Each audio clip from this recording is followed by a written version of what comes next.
And of course, that means a reporter is on the scene. The reporter of reporters, as far as the trucking industry is concerned, Landline's managing editor, Jami Jones, joins us here. Regular recurring guest, one of the original members of the reconstituted Road Gang, has arrived on the scene. You know her, Landline's managing editor. She's been doing the journalism gig since '91, and she's been basically giving you guys the information you need since 2000. Basically, she's been around as long as the FMCSA has been. Well, even maybe longer than that. Hey, Jami, good morning. Hey, good morning, guys. Good morning. How was your weekend? It was really nice. Spent too much time outside, which is why I sound like I do, but the allergies definitely kicked up. But got a lot done in the yard, so that was a good weekend. Yeah, allergies started kicking in late for me this year. Usually get them in the spring, and I'm doing the coughing and sneezing now, which is kind of weird. Maybe our seasons are getting a little bit slower here. I don't know. One of the things that I figured you would want to mention here, at least this morning, is Tyson Fisher's quote, "Unacceptable and insulting." OOIDA calls out truck parking club. Wow. We just got through talking to bonehead trucker Ike Stevens about kind of like the same thing in terms of you expect the unexpected, you'll never be disappointed. Now, all of a sudden, we're back to square one. And if you remember about 30, maybe even 35 years ago, it was said that we have a truck parking shortage. And the head of NATSO at the time counted up all the spots and said, no, we got plenty of spots. Just come to North Dakota.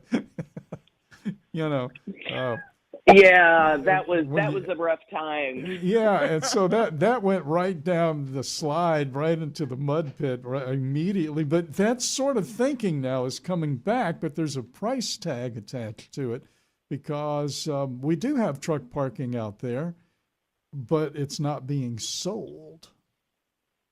Yeah, and the problem with Truck Parking Club is they are the Airbnb, if you will, of truck parking. They don't vet these sites that sign on. There's actually one in Omaha that is, notorious. It's a closed hospital parking lot. You can't get to it because there's no truck routes to it. It's dilapidated, no lighting, very dark, not in the best of neighborhoods. I saw that movie. Yeah.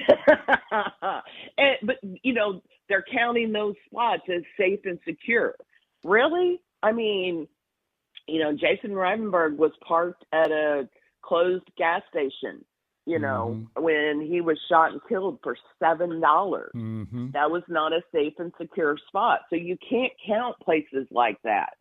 And that's what they've done. The study acknowledges that there is a shortage of parking, but the way that truck parking clubs spun it and have set us back on this argument, truckers pay enough in taxes, they should have free parking that's safe and secure.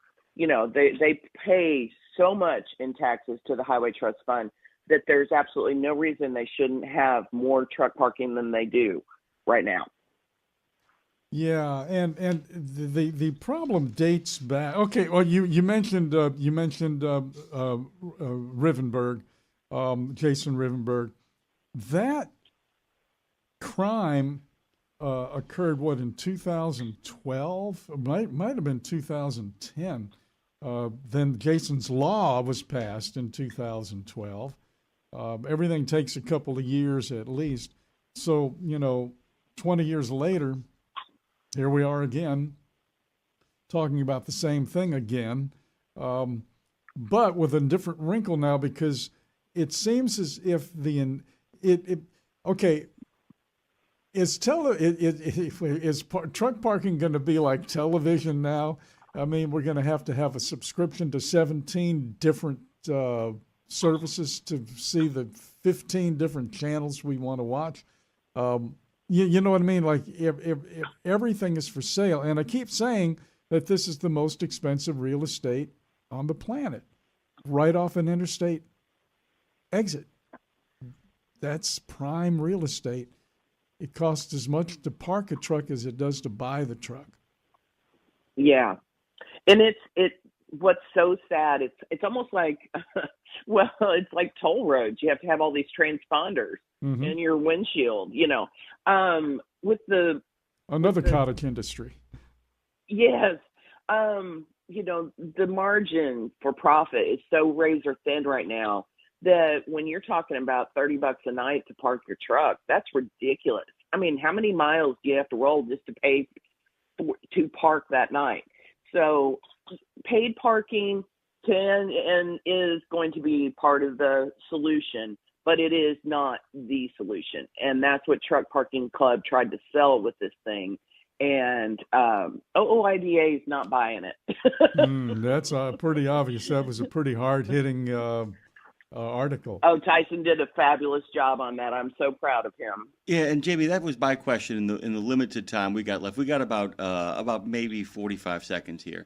Do me a solid and kind of talk about the decision process to let Tyson write the piece, because it's an editorial. It ain't news, because there's news contained. There's facts that have been vetted, but it's opinion. Talk about the decision to let him do that and what the discussion was leading up to releasing that piece. Straight news always has its place. Always has its place, because you have to let the readers decide. This was so egregious in the press release that Truck Parking Club sent out that it was time to let the pit bull off the leash.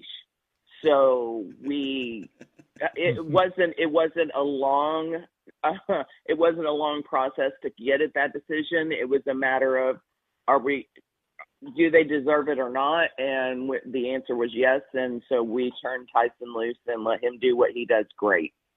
Oh, yeah. Righteous anger is definitely a part of his quill of arrows. Absolutely, positively true. And he came out swinging, and it really landed. Jamie, we got to let you go. All of this goes by so fast and furious. It's a lady that has been covering this scene as long as the FMCSA has been in business. She's got 2 decades of trucking journalism experience, and even more than that in regards to just straight-up journalism and sports.